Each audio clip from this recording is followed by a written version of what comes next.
बंगाल चुनाव खत्म हो चुका है। 4 मई को चुनाव के परिणाम भी आ जाएंगे। अभी हम मछली भात ही खाने जा रहे हैं।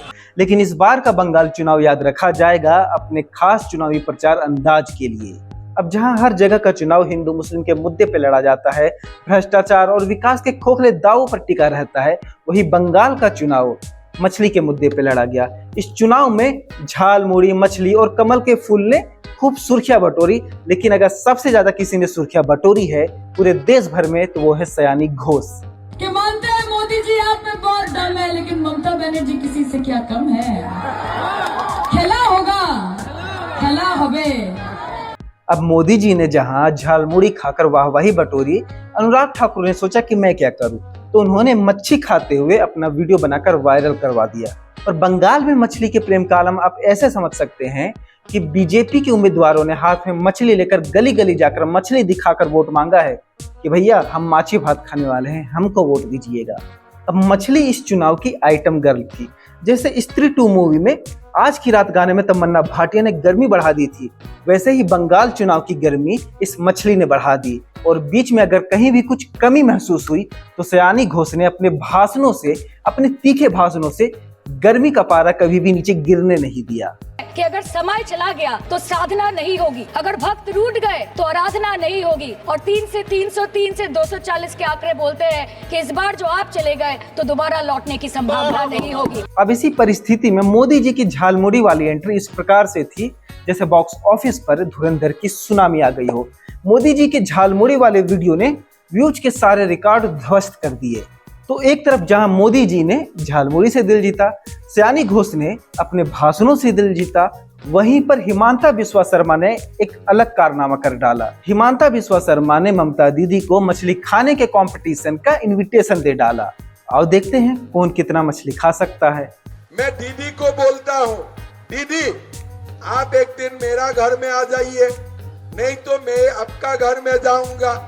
टेबल में बैठ के दोनों मांस खाने का कंपटीशन करूंगा। आप भी खाए जाओ, रोहू इलिश आप भी खाते जाओ, मैं भी खाते जाऊंगा। लास्ट में मैं आपसे 1 केजी ज्यादा ही मांस खा जाऊंगा, 1 केजी ज्यादा ही मांस खा जाऊंगा। अब इसी बीच बंगाल चुनाव में यूपी के सिंघम की भी एंट्री हुई। यूपी के आईपीएस अजय पाल शर्मा बंगाल चुनाव में आए। खूब शानदार तरीके से उन्होंने किसी टीएमसी नेता को धमकाते हुए, उसके एरिया में कुछ बोलते हुए अपना वीडियो बनवाया और सोशल मीडिया पर वीडियो ने खूब वाहवाही बटोरी। भाजपाइयों ने इसकी खूब प्रशंसा की। तो फिर उसकी खबर फिर अच्छे चलेंगे हम। ये जहांगीर के घर वाले भी खड़े हैं, उसको बता देना कायदे से। ये बार बार जो खबरें आ रही है कि उसके लोग धमका रहे हैं, तो फिर अच्छे से खबर लेंगे, फिर बाद में रोना पछताना मत। लेकिन बंगाल की लेडी सिंघम महुआ मोइत्रा को यह पसंद नहीं आया और उन्होंने अजय पाल शर्मा मतलब यूपी के सिंघम को फेंटा बताते हुए, नृत्य करते हुए उनकी वीडियो सोशल मीडिया पर पोस्ट कर दी। अब इस वीडियो की पुष्टि हम नहीं करते हैं, वीडियो सच्चा है, झूठा है, एआई है, मॉर्फ है, डीप फेक है, ये जो भी है हमें नहीं पता। अबे साले। अब इस गर्म माहौल में योगी आदित्यनाथ भला कैसे पीछे रह जाते, वो भी गर्मी का पारा लगातार बढ़ाते रहे। नेताजी सुभाष चंद्र बोस के नारे को स्वामी विवेकानंद का नारा बताकर रैलियों में चिपकाते रहे। स्वामी विवेकानंद ने कहा था, तुम मुझे खून दो मैं तुम्हें आजादी दूंगा। अब राजनीति की सुपरस्टार ममता दीदी भला कैसे पीछे रहती। उन्होंने तो इस पूरे बंगाल का चुनाव महिला आरक्षण से उठाकर मछली पर शिफ्ट कर दिया। बीजेपी ने कोशिश की कि बंगाल चुनाव को महिला आरक्षण का मुद्दा बनाए, लेकिन दीदी ने तो इसको मछली का मुद्दा बना दिया। आप मछली खाएंगे, कभी खाएंगे तो बोलिए, मैं खुद बना के देंगे। उन्होंने कभी बाइक की सवारी कर तो कभी ठेले से सब्जी खरीदते हुए वोट मांगने की कला में मोदी जी को मात देने की पूरी कोशिश की है।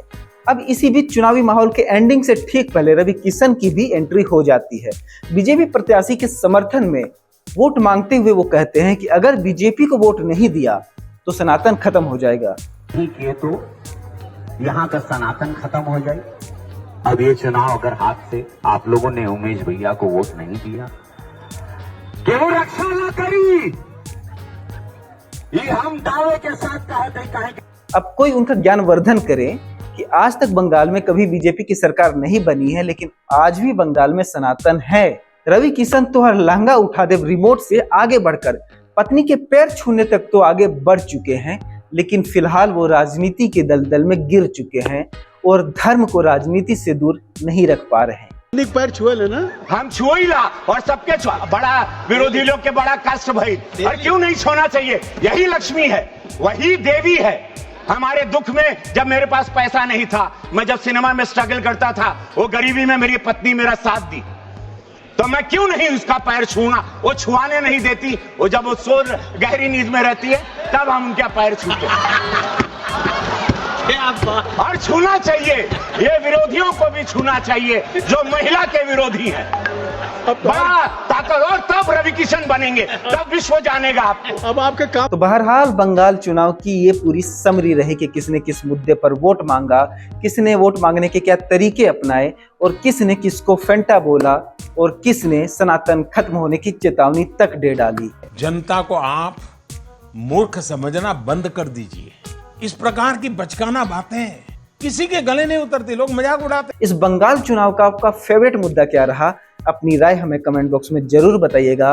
बंगाल चुनाव के नतीजे 4 मई को आएंगे तो हमें पता चल जाएगा कि आखिर बंगाल के चुनाव में किसकी एक्टिंग जनता को सबसे अच्छी लगी और जनता ने किसके सर पर जीत का सेहरा बांधने का फैसला किया है। Good night.